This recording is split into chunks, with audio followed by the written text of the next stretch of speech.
So, good evening, everyone. So, this is another recorded discussion in our subject assessment and learning too. So, finally, this will be the last topic or the last discussion that covers the midterm. So, meaning, after this topic or by next week, we will be having our midterm examination. So, I will announce the exact date of our midterm in our official GC. So, I hope you keep yourselves informed and updated to the latest announcement. So for tonight's discussion, we will discuss about the e-portfolio as an assessment tool and as a communication medium. So in our previous topic, we discussed about the portfolio assessment. So to make a reflection or generalization, we learned that in a portfolio assessment, learners must focus on their collective work, think about how it will be portrayed, and what the work says about them as an individual learner. So the learners are then in charge of their learning and the choice of where to demonstrate their proficiency. Learners also reflect on what they have learned and how they plan to build and improve themselves. So this helps them develop their skills such as writing and multimedia critical thinking and creative skills. But today, students use already the multimedia or such as the Facebook, Twitter, and texting. So all into for informal settings. So in contrast, the electronic portfolio is used in a formal setting where students must apply their knowledge on how the web works as they convey their message. So many schools are currently working to make sure that the students gain practice and experience with electronic portfolios so that they are able to use them well. So let us now define what is e-portfolio. So, an e-portfolio is a digital collection of a course-related work like essays, posters, photographs, video, and artwork created by the students. So, an academic portfolio can also capture other aspects of a student's life, such as experiences, extracurricular activities, and more. So, in other words, an e-portfolio documents and makes visible student learning, but a good portfolio should be more than just a collection of products. So a good e-portfolio is both a product, which is a digital collection of artifacts, and a process or the reflecting on those artifacts and what they represent. So like if you're familiar with the learning management system or the LMS, an e for an e-portfolio exists online and supports student learning. So it differs from a learning management system in different ways. So such as the ownership and the control. So in most university courses, the learning management system is owned and controlled or managed by the instructor who decides who has access, what tools are turned on and off, and so on. So if you are familiar with the LMS that we are using right now, so I hope you already explored that system. So with an e-portfolio, the student is in charge. So the students decide who can view the e-portfolio, what artifacts get added, and how it is designed, and so on. So typically, a student loses access to the LMS when courses end, and in contrast, an e-portfolio remains the student's property after finishing university. So to sum it up, when we are talking about the LMS or the learning management system, it was controlled and owned by the teacher. So while the e-portfolio is owned and controlled by the students or by the learners. So we have also here the learning theory behind the e-portfolio. So according to Baskin, during 2008, e-portfolios are a way to generate learning as well as a document learning. So both generating learning and documenting learning are important. So, but the process of the generating learning sometimes gets overlooked. So, in e-portfolios, generate learning because they provide an opportunity and a virtual space for students to critically assess their academic work, to reflect on that work, and make connections among different courses, assignments, and other activities, so such as work experience, extracurricular, and other activities. So, e-portfolios also are reflective learning tools because they support students' own knowledge construction, make otherwise invisible aspects of the learning process visible, and place agency in the hands of students, which fosters learners' motivation. So, this means that e-portfolios make learners get actively involved in their own learning. So, number one, we have the constructing knowledge. So, the e-portfolio fall within a learning theory known as the social constructivism. So I want you to take note of that. Deconstructing knowledge comes from what is come from the social constructivism, which states that learning happens most effectively when students construct systems of knowledge for themselves rather than simply receiving information presented. So the social constructivism also states that the another determinant of effective learning is that it happens in a social context. So that is, the learners construct knowledge through the dialogue and interaction with others. So with e-portfolios, the process of reflection originates as a solo activity but becomes social through a feedback loop.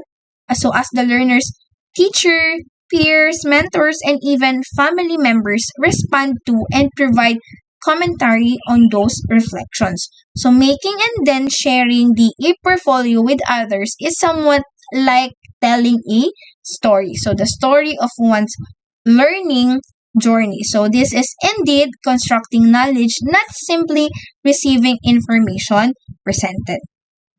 Second one is we have the making learning visible. So according to Buss and Anon, it describes the process of critical reflection that is involved in the creation of effective e-portfolios as one that makes invisible learning visible. So, the invisible learning refers to two things. So, number one is we have the intermediate steps that occur whenever a student or any person is attempting to learn something or do something. So the intermediate and invisible steps of learning and doing before the product, learning how to do better the next time, and learning more deeply tend to be overlooked as one gets focused exclusively on the final product. The other one is we have the learning that goes beyond the cognitive to include the affective, the personal, and the issues of identity. So this is the other aspect of the invisible learning. So this is affective in nature. So in other words, the process of learning something doesn't involve just the rational mind, rather feelings, personality, and sense of self are all involved. So sometimes facilitating that learning process and sometimes hindering it. So by reflecting on those affective, personal, and self-identity factors, students can develop metacognitive skills that can enhance their learning. So the third one is we have the fostering student activity. So finally, because the e-portfolios are a student-centered activity, one in which the learner is free to choose what artifacts are included and is free to reflect on the process of their learning, they foster engagement and motivation.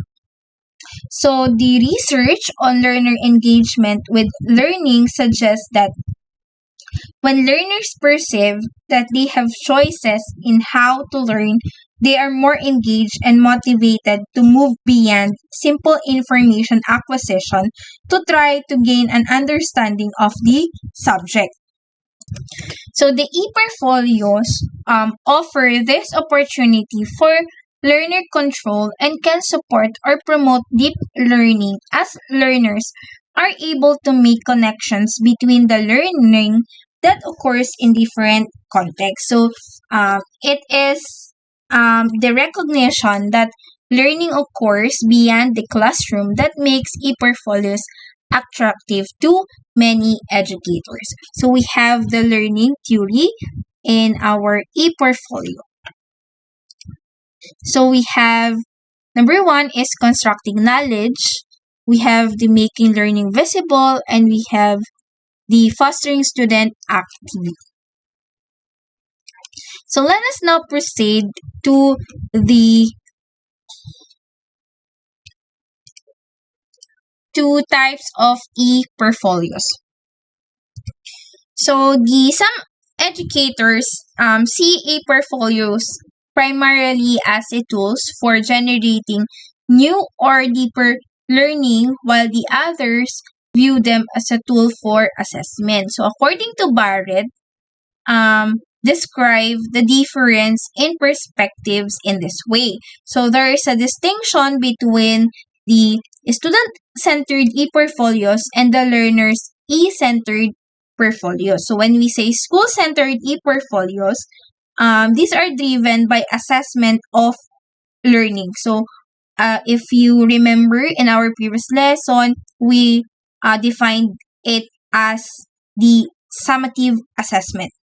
While in the learner-centered e-portfolios, these are driven by assessment for learning, so also called as the or refers to academic tasks that fulfill the traditional role of assessing student learning while at the same time providing an opportunity for students to learn as they complete the assessment. So there are different kinds of e-portfolios according to the purpose of e-portfolio for the students. So different educational institutions use different names with some distinctions between what the school or teacher wants to emphasize. So for example, we have here the assessment e-portfolios. So where the audience is internal to the school and the goal is to support institutional outcomes assessment. While on the learning e-portfolios, the audience is the students themselves and the goal is to helping students examine and reflect on their learning. So we have also here a career or transfer e-portfolios where the audience is external and the goal is to provide students with a tool for showcasing their achievements to employer or transfer institutions. So in the previous chapter on portfolio also cited, if you remember, different kinds of portfolio such as growth portfolio, showcase portfolio, and assessment portfolio. So do you think there are different to each other or they have similarities with the types of e-portfolios mentioned here? So let us now discuss the best practices in the use of e-portfolios. So when the e-portfolios have a broader institutional uptake, students will be encouraged in all of their courses to use their e-portfolio and to reflect on and make connections between all of their courses and academic experiences. So for this reason, e-portfolios are most effective when they are established as an institution or program-wide initiative. So however, they can still be successful at the course levels. So, to ensure the success, it's important to observe a number of proven best practice. So, number one is we have the explains the benefits of a e-portfolios to students. So in here, e-portfolios can help learners develop new or deeper learning, which results in higher grades. So also, it helps learners develop a better sense of themselves as students and as individuals. It can be shared with friends and family members and showcase learners' achievements when they are applying for job. Second is establish clear expectations. So the e-portfolios explain to the learners what you expect them to do in their e-portfolios, and learners may have difficulty understanding the need for them to reflect on their work and the need for them to make connections between different lessons and experiences.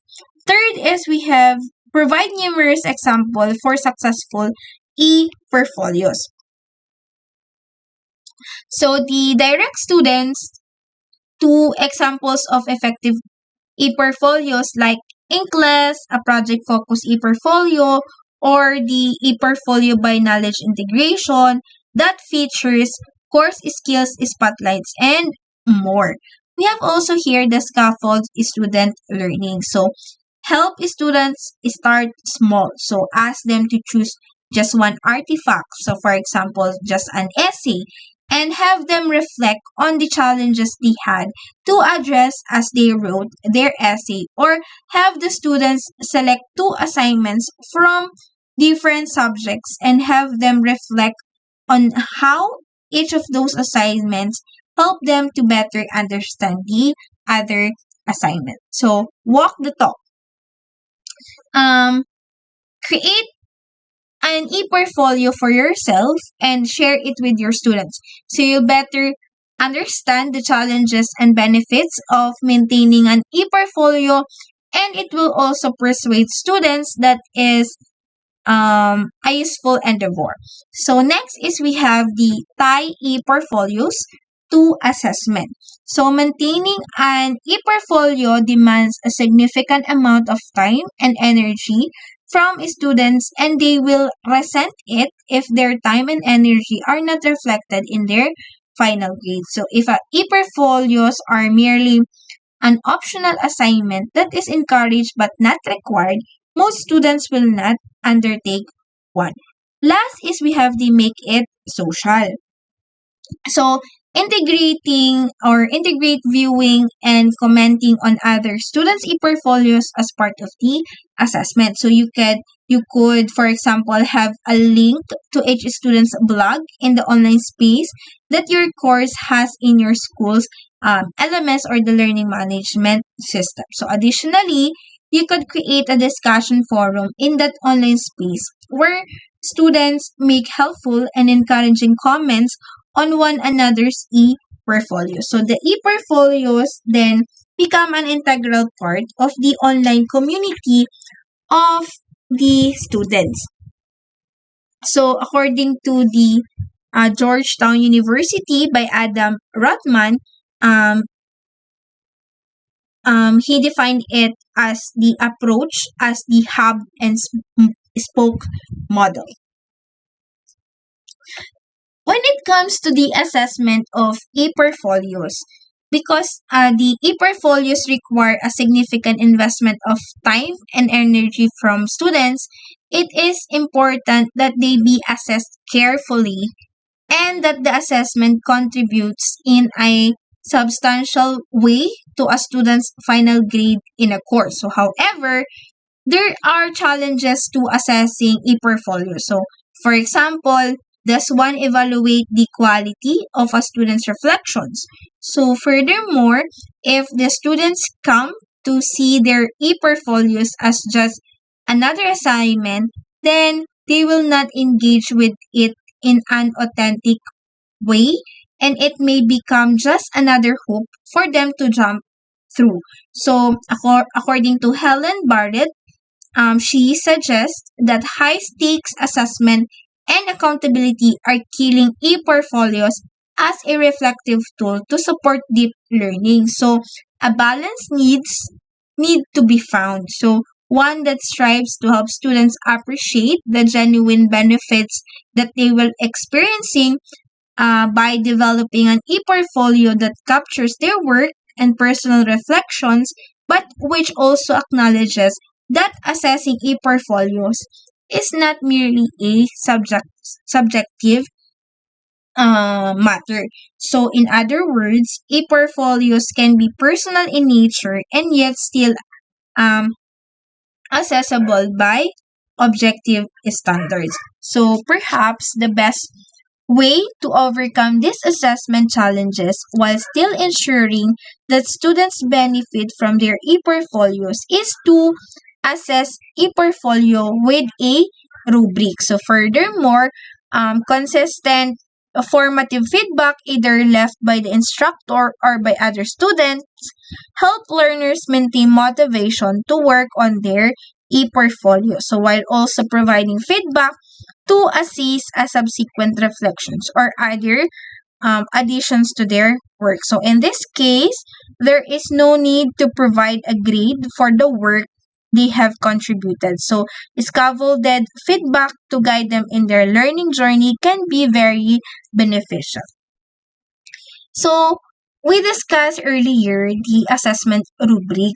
So we have also the e-portfolio purpose here. So the purpose of creating and maintaining an electronic portfolio is for students to reflect on their years of education. So the portfolio should include a statement of the student's goals, philosophy of education, and files which showcase the student's best work. So the work selected by the student for the electronic portfolio should be organized and reflected upon. We have also the e-portfolio reflection. So the electronic portfolio shows example of different kinds of work, so such as um, PowerPoint presentations, so the Excel files, digitally manipulated photographs, and Word documents. So each example is accompanied by a reflection composed by the students. So the reflection includes the course for which the file was created, the time it took to create the file, a brief description of why the file has been included in the e-portfolio, and an explanation as to why this file demonstrates achievement. So I have here a scoring brick for an e-portfolio. So as you can see here, we have of course a category and we have the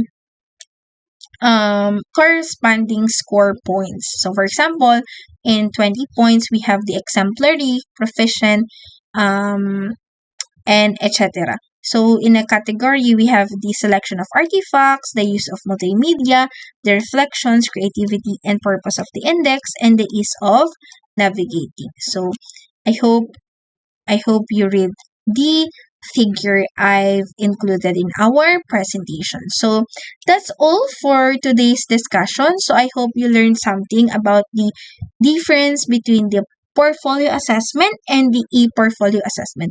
So again, this will be the last topic that covers the midterm. So by next week maybe or by the end of the month we will be having our midterm examination. So this is a friendly reminder that you need to start studying from lesson 1 and up to this last lesson. If I am right, this is the lesson 7. So please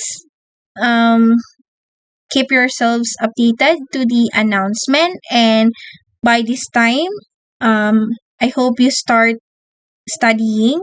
Based on our orientation, our midterm examination will be consisting consists of 100 items. So the items will be coming from the lesson 1 until this topic, the e-portfolio assessments. So that's all for today. Thank you very much and God bless everyone.